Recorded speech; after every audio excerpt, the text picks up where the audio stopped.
Hello दोस्तों, कैसे हैं आप लोग। सक्सेस वर्ड एमसीक्यू में आप सभी का स्वागत है। आज हम आप लोगों के लिए बिहार मध्य निषेध सिपाही भर्ती परीक्षा 2023 के मैथ के सवाल को लेकर आए हैं। आज हम आप लोगों के लिए एक नया प्रैक्टिस सेट 17 लेकर आए हैं। चलिए इस सेशन को आगे बढ़ाते हैं और आज का सवाल करते हैं। आज का पहला सवाल देखते हैं। किसी त्रिभुज के कोणों का अनुपात 1:2:3 है। सबसे छोटे कोण का मान डिग्री में क्या है। यहाँ पे कौन होगा बच्चों, सबसे छोटे कोण का मान डिग्री में क्या है। तो ध्यान रखें, किसी भी त्रिभुज के तीनों कोणों का योग कितना होता है, एंगल 1 2 3। तो angle 1 plus angle 2 plus angle 3, किसी भी त्रिभुज रहे कैसा भी रहे, तीनों कोणों का मान का योग क्या होता है, 180 डिग्री होता है। तो उसी का अनुपात दिया हुआ। तो सबसे पहले क्या करेंगे, इस अनुपात को क्या कर लेंगे हम लोग कि पहला को x अगर मान लिए तो दूसरे को 2x और तीसरे को 3x मान लेंगे और x का मान निकाल के फिर इसमें रख देंगे तो क्या हो जाएगा, हमारा कोण निकल जाएगा। और उसमें बोल रहा है सबसे छोटा कोण, तो एक जो होगा यही सबसे छोटा कोण होगा और 3 क्या होगा, सबसे बड़ा कोण होगा। तो चलिए x का मान निकालते हैं। तो क्या हो जाएगा, x plus 2x plus 3x, तीनों कोणों का योग कितना हो जाएगा त्रिभुज में, 180 डिग्री हो जाएगा। तो x plus 2x plus 3x कितना हो जाएगा, 3 2 5 1 6x बराबर 180 डिग्री हो जाएगा। उसके बाद 6 से 180 को कटाएंगे तो कितना बार में कटेगा, 30 बार में, 6 3 18। तो x का मान कितना हो जाएगा, 30 डिग्री हो जाएगा। तो अब बोल रहा है कि छोटे कोणों का मान क्या होगा। तो छोटा कोण कौन है, x है। तो पहला कोण क्या हो जाएगा, 30 डिग्री हो जाएगा। दूसरा कितना हो जाएगा, 30 दूने 60 डिग्री हो जाएगा और तीसरा 90 डिग्री हो जाएगा। तो इसमें से पूछा है कि सबसे छोटे कोण का मान डिग्री में क्या है। तो क्या हो जाएगा, सबसे छोटा कोण x और x का मान कितना है, 30 डिग्री। तो ऑप्शन नंबर बी 30 डिग्री बिल्कुल ही सही जवाब हो जाएगा। आप लोग ध्यान में रखेंगे कि किसी भी त्रिभुज के तीनों कोणों का योग का मान कितना होता है, 180 डिग्री होता है। क्वेश्चन नंबर 2 की ओर चलते हैं। एक वस्तु पर 10% छूट देने के पश्चात 20% का लाभ होता है। यदि अंकित मूल्य 3000 रुपये है तो उसका क्रय मूल्य कितना होगा। क्वेश्चन में बोल रहा है कि अंकित मूल्य 3000 रुपये है, ठीक है, और इसमें से 10% का डिस्काउंट देता है और फिर भी उसको 20% का लाभ होता है। मतलब कितना होता है, 100 यूनिट क्रय मूल्य होगा तो 120 यूनिट हो जाएगा। तो 120 यूनिट का मान हम लोगों को निकालना है, कितना में बेचा SP। तो SP निकालने के लिए क्या करेंगे, विक्रय मूल्य निकालने के लिए क्या करना होगा, 3000 रुपये अंकित मूल्य था, ठीक है, और उसमें 10% का छूट दिया। तो मतलब कितना छूट दिया, 10% का छूट दिया तो 90 यूनिट का मान हो जाएगा। तो 90/100, तो 2 जीरो से 2 जीरो कटाएंगे, उसके बाद 9 तिया 27 और डबल जीरो, तो क्या होगा, 2700 रुपया क्या हो जाएगा, विक्रय मूल्य हो जाएगा।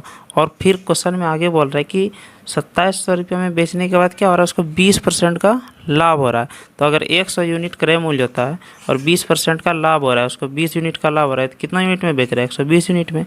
और 120 यूनिट का ही मान 2700 हो जाएगा जितना में बेचा है। तो 120 यूनिट का मान 2700 हो जाएगा। और पूछा है क्वेश्चन में कि क्रय मूल्य निकालना है। तो सबसे पहले हम लोग 1 यूनिट का मान निकालेंगे। 1 यूनिट का मान कितना हो जाएगा, 2700/120 रुपये। उसके बाद 100 यूनिट का मान निकालेंगे, क्रय मूल्य निकालने बोल रहा है, तो 100 यूनिट का मान निकालेंगे तो 100 से गुना कर देंगे। तो 2700/120 गुने 100, तो इतना हो जाएगा, क्रय मूल्य हो जाएगा। तो चलिए इसको कटाते हैं, देखते हैं कितना आता है। तो 0 से 0 कटाएंगे, उसके बाद क्या हो जाएगा, इसको किससे कटाएंगे, इसको चलिए 5 से कटाते हैं, 5 से नहीं 2 से, 2 पंचे 10 और 2 छकी 12। अब इसको 3 से कटाते हैं, 3 दूने 6 और 3 9 27 और डबल जीरो बैठ जाएगा, 900/2। उसके बाद फिर क्या हो जाएगा, 2 से 900 को कटाएंगे, कितने बार में कटेगा, 450 बार में। तो क्या हो जाएगा, 450 गुने 5। और 450 को 5 से गुना करेंगे, पहले 400 को 5 से गुना करेंगे 2000 और 50 को 5 से गुना करेंगे 250, तो कितना हो जाएगा, 2250 रुपये क्या हो जाएगा, 100 यूनिट का मान हो जाएगा। और 100 यूनिट ही अपने आप में क्रय मूल्य होता है। तो क्वेश्चन में ये पूछा है कि क्रय मूल्य क्या है। तो क्रय मूल्य कितना हो जाएगा, 2250 रुपये क्रय मूल्य हो जाएगा। तो ऑप्शन नंबर बी 2250 रुपये बिल्कुल ही सही जवाब हो जाएगा। इसमें ध्यान देने वाला बात यह था कि 3000 रुपये अंकित मूल्य था, उसमें से 10% का डिस्काउंट देने का जो मान आएगा वही मान क्या हो जाएगा, विक्रय मूल्य हो जाएगा। और बोल रहा है विक्रय मूल्य में देने के बाद भी उसको 20% का लाभ होता है। तो 20% का लाभ कैसे होगा, 100 यूनिट क्रय मूल्य है, उस पर से 20 यूनिट का लाभ हो रहा है तो 120 यूनिट हो जाएगा। तो 120 यूनिट का ही मान 2700 रुपया था। तो इस क्वेश्चन का क्रय मूल्य कितना हो जाएगा 2250 रुपया। ऑप्शन नंबर बी बिल्कुल सही जवाब हो जाएगा। क्वेश्चन नंबर 3 की ओर चलते हैं। 7 वर्षों में 8% वार्षिक दर से एक राशि पर 7056 रुपये का साधारण ब्याज बन जाता है, तो यह राशि कितनी है? तो क्या पूछा है? प्रिंसिपल पूछा है। इस प्रकार का सवाल पहले भी बताएं, आप लोगों को टाइम निकालना पड़ता था। तो चलिए इसका जवाब कमेंट करेंगे। क्वेश्चन में बोल रहा है कि अगर आप किसी को कुछ राशि दिए हैं 7 वर्षों के लिए 8% वार्षिक दर से, तो आपका ब्याज 7056 रुपये हो रहा है। तो आपको पूछ रहा है कि आप कितने राशि दिए हैं, प्रिंसिपल निकालना। तो ब्याज कितना दिया हुआ है? साधारण ब्याज 7056 रुपये, और टाइम कितना है 7 वर्ष, और रेट कितना है 8%। तो प्रिंसिपल निकालने का फॉर्मूला क्या हो जाएगा? प्रिंसिपल बराबर साधारण ब्याज इंटू 100 बाय प्रिंसिपल बोलते हैं रेट इंटू टाइम। तो ये हो जाएगा प्रिंसिपल निकालने का फॉर्मूला, याद रखेंगे, साधारण ब्याज into 100 by rate into time. इसी फार्मूले पे चलिए बैठा के निकालते हैं। तो प्रिंसिपल बराबर क्या हो जाएगा? साधारण ब्याज कितने दिया हुआ है 7056 रुपये गुने 100, और बाय क्या है रेट कितना है 8%, और टाइम कितना है 7 वर्ष। तो चलिए इसको सॉल्व करते हैं। 8 से कटाएंगे 7056 को, तो 8 से कटाएंगे 8 8 64, बच जाएगा 6 और 5 65 हो जाएगा। फिर से 8 बार में लगेगा 8 8 64, एक बच जाएगा 6 8 दूने 16। तो 8 8 2 बार में 8 से कट गया। अब इसको 7 से कटाते हैं। तो 7 से चलिए कटाते हैं। 7 से कितने बार में कटेगा? 7 1 7, 1 और 8 18 बच जाएगा। 7 दूनी 14 और 4 और 2 42, 42। तो कितना निकल जाएगा प्रिंसिपल? 126 गुने 100, तो कितना हो जाएगा 12600 रुपये क्या हो जाएगा? प्रिंसिपल हो जाएगा। बहुत ही आसान है, सिर्फ फार्मूले को याद रखना है। तो क्वेश्चन में क्या बोला था कि यह राशि कितनी है, प्रिंसिपल निकालने बोल रहा था। तो प्रिंसिपल कितने हो जाएगा? ऑप्शन नंबर ए 12600 रुपये बिल्कुल सही जवाब हो जाएगा। क्वेश्चन नंबर 4 की ओर चलते हैं। यदि 13x² बराबर 17² माइनस 9², तो x का मान ज्ञात करें। ये सिर्फ सिंप्लीफाई करना है, इसमें स्क्वायर का मान स्क्वायर जिसको याद होगा वो फटाफट बना लेंगे। चलिए आप लोग कमेंट करेंगे फटाफट से। देखते हैं क्वेश्चन में क्या बोला। 13x² बराबर 17 का स्क्वायर, 17 का स्क्वायर कितना होता है 289, माइनस 9 का स्क्वायर कितना होता है 81 होता है। तो x² बराबर क्या हो जाएगा कि 289 में 81 चले जाएगा 208 हो जाएगा, और 13 इधर गुना में है तो इधर ले आएंगे तो क्या हो जाएगा भाग हो जाएगा। तो x² बराबर 208 बटे 13 हो गया। अब 13 से 208 को कटाएंगे, 13 1 13 और 7 और 8 13 78। तो x² बराबर कितना हो जा रहा है 16 हो जा रहा है। तो x बराबर कितना हो जाएगा 16 का वर्गमूल हो जाएगा, स्क्वायर उधर जाएगा वर्गमूल हो जाएगा, तो x बराबर 4 हो गया। तो ऑप्शन में क्वेश्चन में यही पूछा था कि x बराबर मान निकालना है। तो ऑप्शन नंबर डी बिल्कुल सही जवाब हो जाएगा, 4 आ जाएगा। मैक्सिमम बच्चों का आंसर 4 ही कमेंट में आ रहा है। क्वेश्चन नंबर 5 की ओर चलते हैं। यदि किसी बेलनाकार वस्तु के वक्र सतह का क्षेत्रफल 616 वर्ग सेमी और ऊंचाई 14 सेमी है, तो उसकी त्रिज्या क्या है? तो क्वेश्चन में एक बेलनाकार वस्तु का वक्र सतह का क्षेत्रफल दिया हुआ है और उसका ऊंचाई दिया है, तो उसका त्रिज्या ज्ञात करना। तो बेलनाकार कैसा होता है सिलेंडर, तो सिलेंडर इस प्रकार का होता है, और इसका क्या दिया हुआ है वक्र सतह का क्षेत्रफल। वक्र सतह का क्षेत्रफल किसको बोलते हैं? चारों साइड के क्षेत्रफल को ही वक्र सतह का क्षेत्रफल बोलते हैं। बाहर से जितना को आप छू सकते हैं, और ऊपर नीचे ये नहीं, ऊपर नीचे अगर लेंगे तो क्या हो जाएगा संपूर्ण पृष्ठ क्षेत्रफल। तो बेलन का संपूर्ण पृष्ठ क्षेत्रफल क्या होता है 2πr/h, मतलब चारों दीवारों का क्षेत्रफल, प्लस 2πr², मतलब πr² वृत्त का क्षेत्रफल, और इस प्रकार का बेलन में 2 होता है। तो 2πr², और इसका वक्र पृष्ठ क्षेत्रफल CS से कर्व सरफेस एरिया क्या होता है 2πr/h होता है। तो यही दिया हुआ है, और इसमें से रेडियस त्रिज्या हम लोगों को पूछा है। तो लगाएंगे CS से बेलन का CS से बराबर कितना हो जाएगा 2πr/h।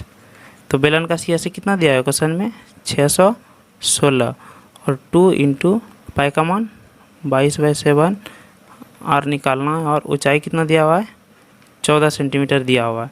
तो चलिए इसको सॉल्व करते हैं। तो 7 से 14 2 बार में कट जा रहा है, उसके बाद R का मान निकालेंगे कितना हो जाएगा 616 बाय 2 दूनी 4 × 22। तो 4 से कटाते हैं इसको 616 को, तो कितना हो जाएगा 4 एका 4, 2 बच जाएगा, 4 पंचे 20 और 4 चौकी 16, 154 हो गया। और 154 को किससे कटाएंगे 22 से कटाएंगे, तो 154 को 22 से कटाएंगे तो 7 बार में 22 सते 154, तो r बराबर 7 हो गया। तो बेलन का त्रिज्या कितना हो गया, बेलन का त्रिज्या 7 सेंटीमीटर। ऑप्शन नंबर बी बिल्कुल सही जवाब हो जाएगा। सिर्फ आप लोगों को फार्मूला ध्यान में रखना है कि संपूर्ण पृष्ठ क्षेत्रफल और वक्र पृष्ठ क्षेत्रफल का फार्मूला क्या होता है और बेलन का आयतन क्या होता है पाई r स्क्वायर h होता है। तो ये तीनों फार्मूला बेलन का ध्यान में रखेंगे, क्वेश्चन में बनाने में कोई दिक्कत नहीं होगा। क्वेश्चन नंबर 6 की ओर चलते हैं। 6/19 तथा 16/57 का महत्तम समावर्तक क्या है। तो इस प्रकार का 2-3 बार बता चुके हैं, चलिए आप लोग कमेंट करेंगे। तो क्या बताई थी कि जब महत्तम पूछा जाएगा तो ऊपर वाले का HCF और नीचे वाले का LCM करेंगे। तो चलिए निकालते हैं ऊपर वाले का HCF किसका किसका निकालना है 6 और 16 का, और नीचे वाले का LCM, तो LCM किसका किसका निकालना है 19 और 57 का। तो चलिए HCF निकालते हैं सबसे पहले ऊपर वाले का। तो HCF कैसे निकालते हैं 6 और 16 दोनों का फैक्टर करेंगे गुणनखंड, और जो कॉमन हो जाएगा वही HCF हो जाएगा। तो 6 का क्या हो जाएगा 2 × 3 और 16 का कितना हो जाएगा 2 × 2 × 2 × 2, 2 दूनी 4 दूनी 8 दूनी 16 और इधर 2 3 6। तो कॉमन क्या हो रहा है एक ही 2 कॉमन हो रहा है, तो HCF कितना हो जाएगा HCF 2 हो जाएगा। उसके बाद नीचे वाले का LCM निकालेंगे, तो LCM में भी वही करेंगे। LCM कितना 19 है और 57 है, तो इसका भी गुणनखंड करेंगे। 19 का 1 × 19 और 57 का 1 × 19 दिया 57, 3 × 19। तो LCM में क्या करते हैं जो मैक्सिमम पावर होता है उसी को लेते हैं। तो एक बार 19 आ रहा है और एक बार 3 आ रहा है, तो कितना हो जाएगा 3 × 19, तो LCM कितना हो जाएगा 57 हो जाएगा।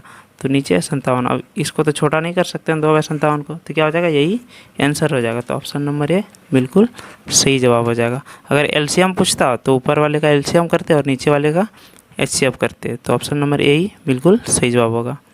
क्वेश्चन नंबर 7 की ओर चलते हैं। यदि A तथा B मिलकर किसी कार्य को 15 दिन में समाप्त करता है तथा B अकेले इस कार्य को 20 दिन में समाप्त करता है, तो A अकेला इस कार्य को कितने दिन में समाप्त करेगा। तो ये टाइम एंड वर्क का बहुत सारा सवाल आप लोगों को बता चुके हैं। चलिए इसको भी अपने से बना के आंसर कमेंट करेंगे। तो सवाल में हम लोग क्या कैसे बनाते थे कि A तथा B मिलकर किसी कार्य को 15 दिन में करता है। A और B दोनों मिलकर किसी कार्य को 15 दिन में कर रहा है। उसके बाद बोल रहा है कि B अकेला 20 दिन में समाप्त करता है और B 20 दिन में काम कर रहा है। तो सबसे पहला काम क्या करते हैं टोटल वर्क निकालते हैं। टोटल वर्क कैसे निकालेंगे, टोटल वर्क निकालने के लिए दोनों का LCM लेंगे। 15 और 20 का LCM कितना हो जाएगा 15 और 20 का LCM 60 होता है, तो टोटल वर्क 60 हो गया। अब क्या करेंगे क्षमता देखेंगे कि दोनों में क्षमता क्या है। तो A + B का क्षमता कितना एक दिन में काम करने का 15 से भाग देंगे, तो 15 चौकी 60, दोनों मिलकर एक दिन में 4 काम कर रहा है। और B का क्षमता कितना है 20 दिया 60। इसमें अब देखिए इसमें क्या है कि ऊपर A B दोनों मिल के दिया था, दोनों मिल के एक दिन में 4 काम कर रहा है और B अकेला एक दिन में 3 काम कर रहा है। तो A एक दिन में कितना काम कर रहा है एक दिन में 1 काम कर रहा है, तब तो 1 + 3 4 हो रहा है। तो A एक दिन में 1 काम कर रहा है और बोल रहा है कि A टोटल काम कितने दिन में समाप्त करेगा। तो टोटल काम कितना है 60 और A एक दिन में 1 काम कर रहा है, तो टोटल काम कितने दिन में समाप्त होगा 60 दिन ही लग जाएंगे, डेली 1 काम करेगा। तो वही क्वेश्चन में पूछा था कि A अकेला इस कार्य को कितने दिन में समाप्त करेगा। तो ऑप्शन नंबर ए 60 दिन बिल्कुल सही जवाब हो जाएगा। क्वेश्चन नंबर 8 की ओर चलते हैं। 11, 23 तथा x का औसत 40 है, तो x का मान क्या है। कल भी आप लोगों को A B इस तरह का सवाल बता चुके हैं। तो चलिए आप लोग इसका जवाब x का मान निकालेंगे।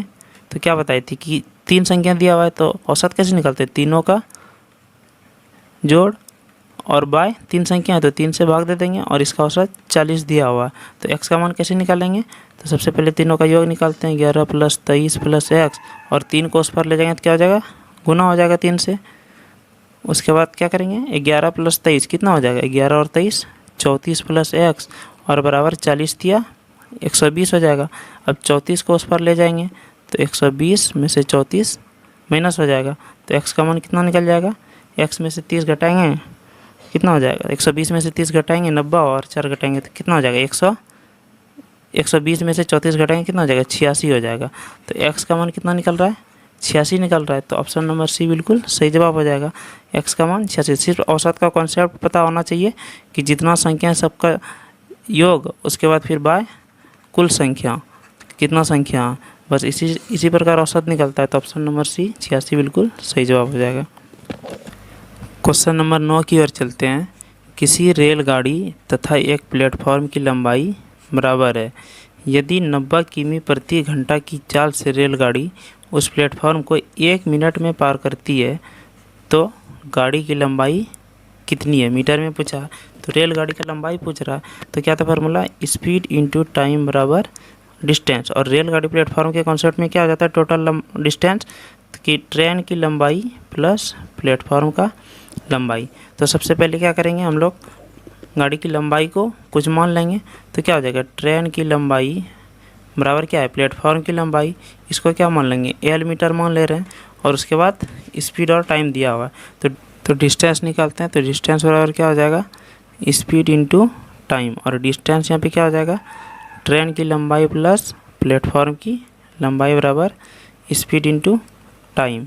उसके बाद चलिए, ट्रेन का लंबाई क्या माने? एल मीटर माने, और प्लेटफॉर्म का लंबाई बराबर है वो भी एल मीटर हो जाएगा, बराबर स्पीड कितना दिया हुआ है? 90 किलोमीटर प्रति घंटा। और यहाँ पे क्या है? किलोमीटर प्रति घंटा में दिया हुआ है, और यहाँ पे क्या है? मीटर में निकालना, तो इसको क्या करेंगे? मीटर में बदल लेंगे। तो क्या करेंगे? 5/18 से गुना कर देंगे। उसके बाद क्या है? टाइम 1 मिनट दिया हुआ है, तो 1 मिनट टाइम बराबर कितना? सेकेंड। टाइम को भी 1 मिनट बराबर 60 सेकेंड होता है, तो मीटर में जब उसको ले रहे हैं तो इसको भी क्या करना होगा? टाइम को सेकेंड में लेना होगा, तो 60 सेकेंड हो गया 1 मिनट बराबर। तो इसका L + L 2L हो गया बराबर, और 90/18 से कट जाएगा। कितने बार में कटेगा? 5 बार में कट जा रहा है। 18 × 5 = 90, कितना हो जाएगा? 5 × 5 25 प्लस नहीं सॉरी गुना 25 × 60 हो जाएगा। तो लंबाई कितना निकल जाएगा? 60 × 25, 25 × 60/2। 2 से 60 30 बार में कट जाएगा, और 25 × 75 750 मीटर क्या हो जाएगा? लंबाई हो जाएगा।